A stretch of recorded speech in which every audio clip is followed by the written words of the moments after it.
I'm Erick Baker, and I've lived in Tennessee my entire life. However, for the last decade, touring the world, I've only seen it passing by from a windshield. But finally, Tennessee is calling me back where I belong. There's a place you've never been that's right where you want to be. I want to rediscover how great my home state is, and I want you to come with me. Uncharted.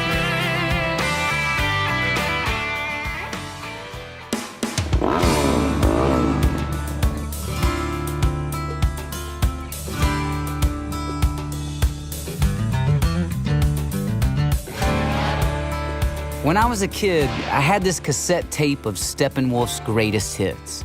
And I can't tell you how many times I popped that tape into my Sony Walkman, fast-forwarded to the song Born to Be Wild, and hit the streets on my Huffy BMX bike, searching for something new and exciting to discover, ready to take on the world. When we're young, we're fearless. Mortality is nothing more than just another word that's hard to pronounce. Scrapes, bumps, bruises, and broken bones are all just part of doing daily business when you're a kid.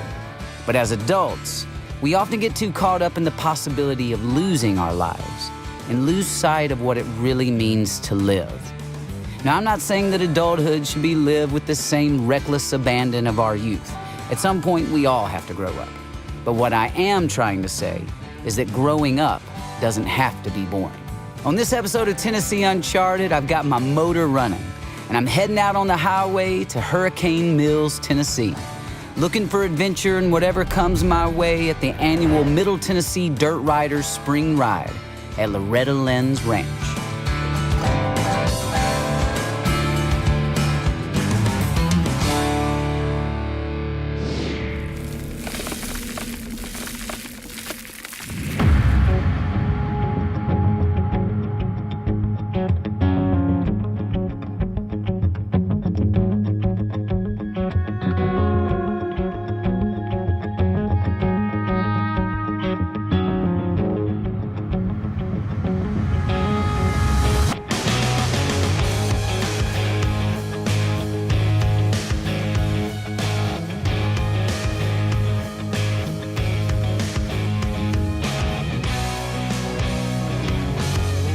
Over the last 2 years on this show, I've been able to ride some pretty sweet rides.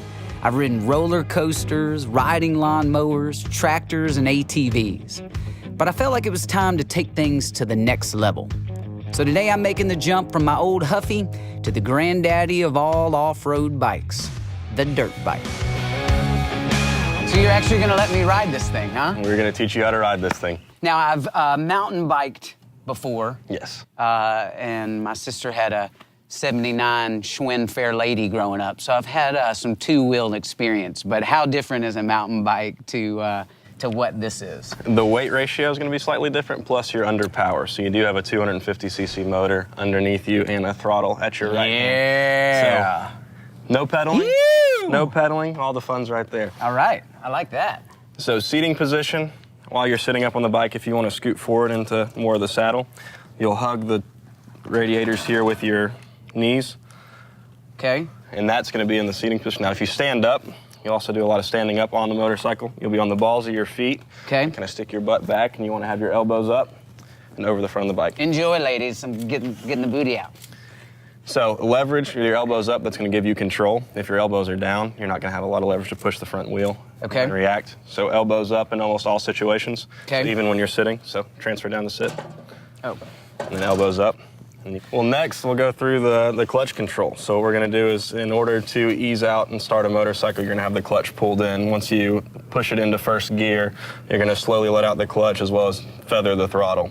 And that's what's going to engage the clutch and give you forward momentum. So I'm going to be in first gear. If I were to gun it accidentally or whatever, it's going to... We call that whiskey throttle, and it would probably result in the bike leaving out from underneath you and leaving you behind. So, this is some serious... This is to be respected. This is a competition motorcycle. This one's raced many races in the 250cc class, and it's definitely a force to be reckoned with. We've got all the safety equipment on, obviously. I feel like a titan. I am ready to... We're prepared for anything. Totally. I think we're ready to ride. Yeah, we are.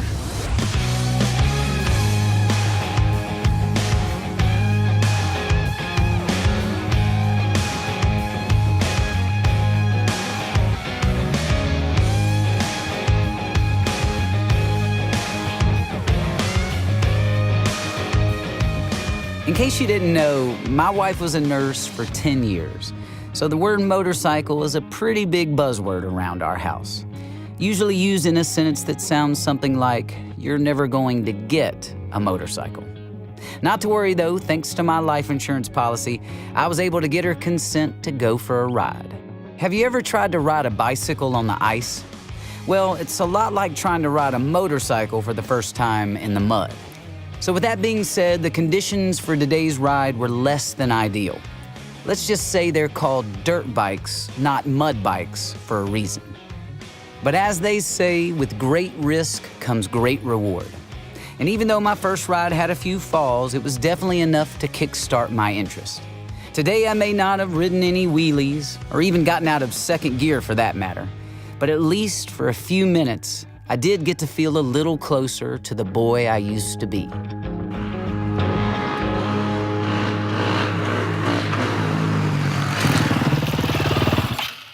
High fives. Hey man, how do you feel? I feel great, dude. It was a little soupy, but I mean, I feel like I've just barely gotten my feet wet, or muddy, I guess.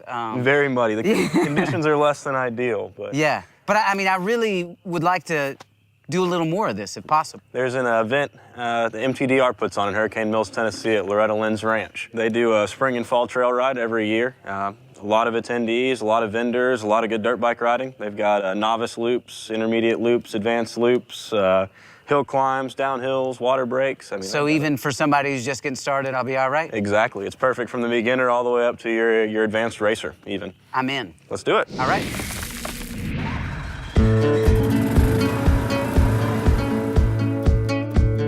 At this point, I've barely even balanced a dirt bike, but already it's expanding my horizons and taking me to a new part of the state, Hurricane Mills. Located about 70 miles west of Nashville, right in the center of Loretta Lynn's ranch. Back in 1966, Loretta Lynn and her husband Mooney bought this beautiful piece of property complete with the entire town of Hurricane Mills. This is where they raised their family, and they proudly state that this ranch is much more than just a tourist destination. It's home. And since 1974, they've opened their home and all of its 6,500 acres to the entire world, giving devoted fans and weary travelers alike a chance to feel like part of the family. Today, Loretta Lynn's ranch is one of the most visited attractions in Tennessee. In addition to the many historical buildings and museums here that chronicle Loretta Lynn's life and career, they also have a wide range of activities year-round, including concerts, rodeos, camping, canoeing, kayaking, horseback riding, and fishing. But right now, Hurricane Mills is not only the center of Loretta Lynn's ranch, but also the center of the Middle Tennessee Dirt Riders Spring Ride, a family-oriented group connected by the shared love of one common interest, dirt bike riding. I was a little nervous at first when I saw just how many people were here. It's pretty intimidating seeing hundreds of bikes buzzing around when you barely even know how to start one. It's one thing to ride in circles in an open field, but it's something very different to ride a narrow trail through the woods. So before I hit the trail, I wanted one more training session to make sure I was ready to ride. So this is only my second time on a motorcycle. I'm a little anxious, I'll be honest, and I mean, this is something that I've wanted to do and I've never really done it. I've just kind of been a little scared or, I've not had the opportunity to get on a bike. So I want to start kind of at the very beginning. I want you to just kind of walk me through and disarm me on hey, that this is something that I can do. Yeah, not so scared. Nothing to be scared of. The biggest thing that people get scared about is their inability to control it. So if you don't have knowledge of the controls, now you panic. And when you panic, that's when bad things happen no matter what you do. And the biggest thing that I always preach with a motorcycle, everything has got to be smooth. Like you don't want to make any jerky motions. Throttle, no jerky motions. Brake, no jerky motions. Everything's got to be smooth and fluid. For somebody that's done it their whole lives, it's part of natural muscle memory, just like riding a bicycle. Mm-hmm. But when you first start off, you got front and rear brakes, clutch, throttle, weighting, turning, vision. I mean, there's a lot to think about. Yeah, so that's when we first start. It's always good to start with just the very basic stuff. Let's work on, 2 things at a time, let's say. Let's work on braking and balance. Once we get braking and balance, then we start working on, throttle control. We have a lot of first-time riders come out to our events. So I do drills before we even start the motorcycle. And a lot of riders focus their balance in their chest. So they're constantly moving the bars like this, where your balance is in your core and your hips. Okay. So that keeps the bike stable. And then I'll have them use the brakes. Well, a lot of the younger riders, they'll use the brakes. Well, they forget to put their feet out. So they fall over. So we slowly build like that. You want to start slow and build up to build your confidence. That's what it's all about. Right. Yeah, because one little thing can shatter that. And then it'd be like doing anything for the first time and jumping in head first and failing. When you fail, it throws your confidence off. what do you recommend someone do wanting to get on a bike for the first time?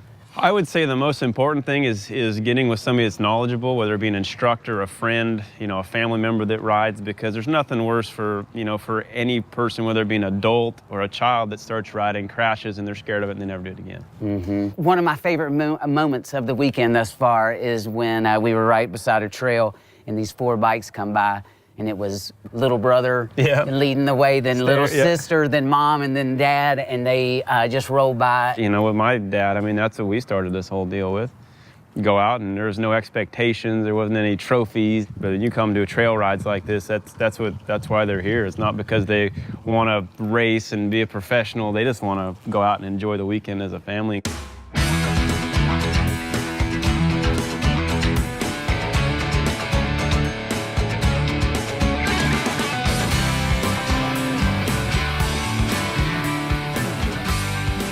Thankfully, I wasn't the only beginner here.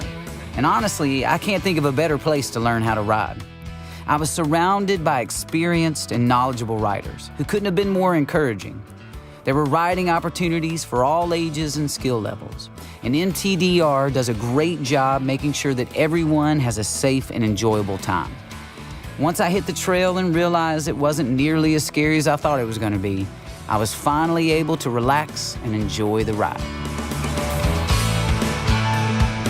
We've got close to 1,000 riders here.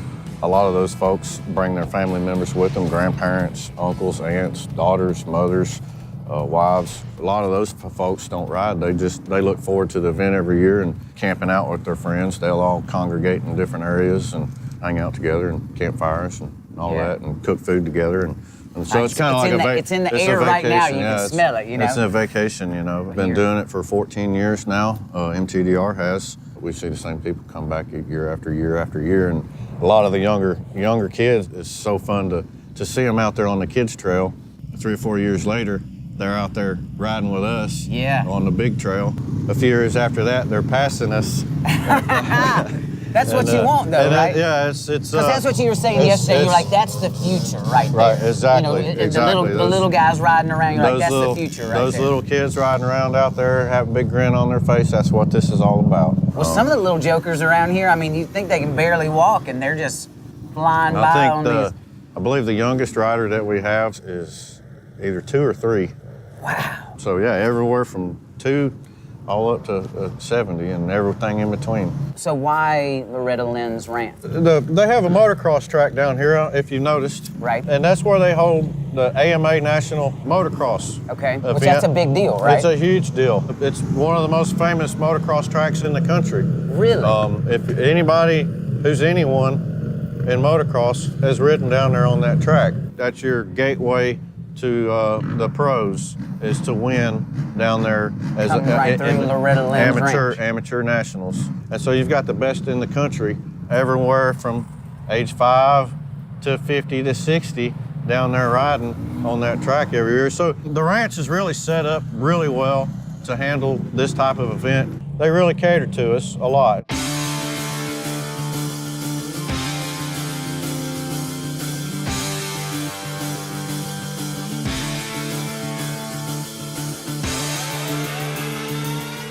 Beyond the riding, the best part of the weekend was being part of this community, this family.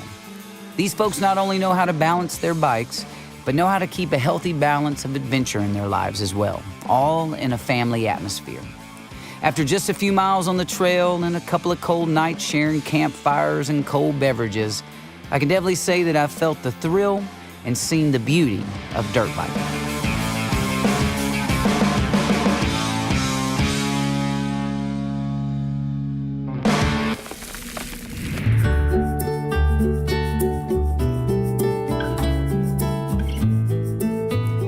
As I mentioned, this ranch is much more than just a destination for the Lynn family. It truly is their home. And while for many, adventure usually means leaving home, for Tayla Lynn, Loretta Lynn's granddaughter, it meant coming back. What does Loretta's ranch mean to you? Well, just because I didn't grow up here doesn't mean that this isn't home to me.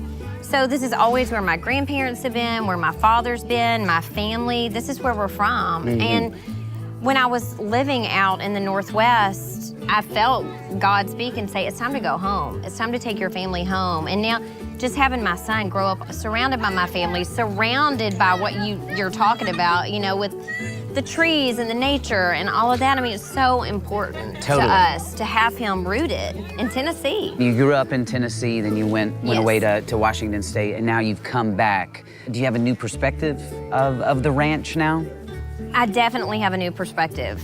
I don't think I ever embraced the nature of Tennessee before, of the ranch, of Hurricane Mills. And now that I have a little boy and I can see it through his eyes and through my husband's eyes, who's from the Northwest, you know, I mean, he hasn't really spent much time down south, down here. And so they are just loving it. The horses and the fishing and just the, you know, the hills of Tennessee, they're just, to see it through their eyes is really making me see it for the first time, it feels like. It's when my grandfather passed away and I moved in with my grandmother for a year. I not only learned about the ranch, but I learned about who she is as a performer. I had no idea the impact that she made on country music or just is on music as a whole. I learned about her as a grandmother. We got really close just as grandmother, granddaughter. And it was all, you know, we were surrounded by this. And that's when my life changed in every way. I don't believe Loretta Lynn ever recorded Born to Be Wild, but her songwriting was anything but tame. Using her own experiences as inspiration, the subject matter in her songs pushed the boundaries of country music and paved a way for female artists to follow. And after having my eyes open to another great community just by trying something new, as well as hearing what makes the ranch so special to the Lynns that they want to share it with others, the crew and I decided it was time to push our own limits and enjoy everything else the ranch has to offer. I have shot shotguns, I've shot bow and arrow, I've shot basketball, but I have never shot fish out of a hose. The A in TWRA doesn't officially stand for adventure, but since they make many of the adventures that are available here in Tennessee possible, I believe that in many ways it does. And today I'm helping them provide the folks in this area an opportunity to experience a fishing adventure that traditionally has only been enjoyed in the waters of East Tennessee. Starting February, March, and April, towards the end of the month, we stock, at least here in Humphreys County, Hurricane and Tumbling Creeks. And it gives the people the opportunity to come over here and catch a few trout. And of course, we supplement the cost of this trout stocking by requiring fishermen that fish for or catch trout a special license, a trout license. When you talk about Loretta's ranch and we talk about this area, that's a pretty unique feature. Where, like what you say, I mean, somebody from Memphis doesn't have to drive all the way to Knoxville to catch a trout. It's a great opportunity, and we work through Loretta's. The ranch allows fishermen to come in here without cost to come and fish. And you know, we as an agency really appreciate that. Right. And it gives these people, it's private property, and the rancher's real gracious in letting us allow fishermen to come down here and fish. I think it's beautiful. It's amazing. Oh, I mean, I want to bring my family here, you know. I mean, it's a great way to spend the day or spend the weekend. Well, you know, not only here at Loretta Lynn's, we've got 3 rivers in this area. Of course, the Tennessee River, which comes through Knoxville all the way down through here, and we consider it Kentucky Lake here. Okay. Of course, the Buffalo and the Duck River all have their confluence right here in Humphreys County. So as outdoor opportunities, it's been known as God's country, and there's a good reason for that. What's the best part of your job? You've been doing this for almost 30 years. Well, you know, the enjoyment, here's a child that's 3 or 4 years old that not only is that, you know, the future of my job and future officers' jobs, that kid is enjoying the outdoors and actually, with the trout being here and they're extremely easy to catch, a 3-year-old can catch a trout with a little assistance. And you just can't beat that. And you saw the smile on that kid's face. Totally. He loved it. If you can catch them young, you know, they'll stay outdoors for life. and that's what's important. Set for life. I love what you said. And I mean, and you see the smile on that little boy's face. Yeah, and the grandmother. And the grandmother too, totally. And me, I and enjoy those it. experiences, I mean, sitting in front of the TV, I agree with you, man. You're not gonna have that experience. I mean, possibly an experience that kid will never forget. Thank you for what you guys are doing across the state to create memories like that and experiences, and you know, to bring people from all over the world to this amazing state. Yeah. And even right here to Loretta Lynn's.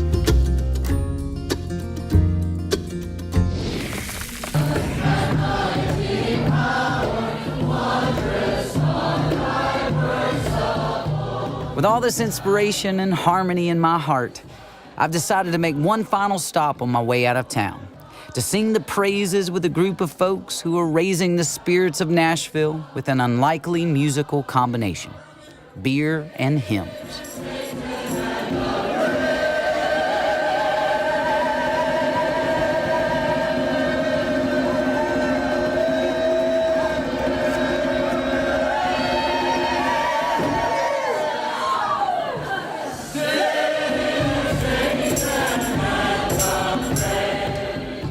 How it technically works is we sing 7 or 8 songs a cappella. We have it mapped out. We have the key nailed down. We have the lyrics nailed down both for the singers. Then we have booklets we pass out to everybody who comes in. We have a booklet for everybody. We do 3 sets. We do 3 sets of 7 or 8. Take about 15-minute breaks in between where everyone's just hanging out, mingling. This is not a time to encourage people to just go nuts. You know, I want people to know this is a safe place. No one's gonna be like, and shove a beer in your face. Well, it's because there's spirits of two kinds. There's the drinkable spirits, and then there's the spirit of the Lord that you're bringing together, which is awesome. I want for folks to come to this and enjoy, number one, being with different kinds of people. We will have folks from all races and really all economic strata tonight. I would like nothing more than someone to end up singing Amazing Grace, or someone talks to somebody for the first time after singing Be Thou My Vision, just finds out who they are and that they work in the same, area of town. It's really about people coming together and holding I would say the mystery of the group of hymns. The hymns don't belong to a church. They don't belong to a publishing company because they're public domain. They're ours. They really are. Yeah. I mean, think about what can you really say that really belongs to the people in the same way that hymns do? Well, beer and hymns is part of that narrative. And, you know, togetherness, bringing people together and the fellowship of just enjoying each other and then enjoying these songs that are ours. So thanks for bringing people together, man. Hey, and Erick, thanks for letting us be a part of it. We're looking forward to it. It'll be fun. It'll be fun. Cool, man. Thank you. All right.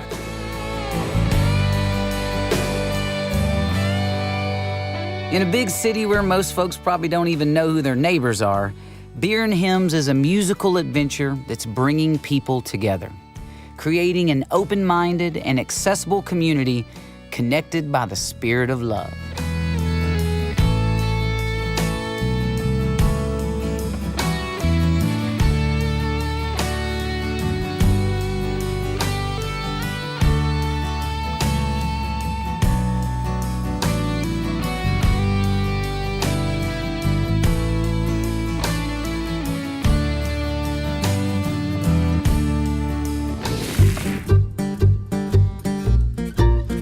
They say that life is meant to be an adventure. And I really do believe that to some degree, we were all born to be wild. But as we get older, time has a tendency to tame us.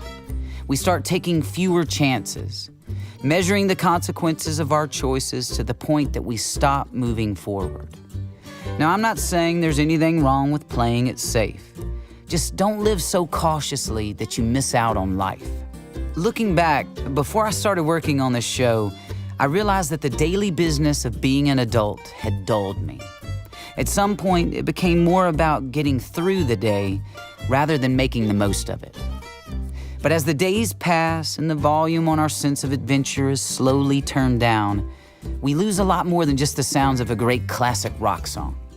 Because as I look back on the last few days, it scares me to think of all the things I would have missed if I'd never taken that first ride. I know it's not easy to try something new, but this episode has taught me that it can be as simple as singing an old song with a new group of friends, or for some, just taking a trip back home.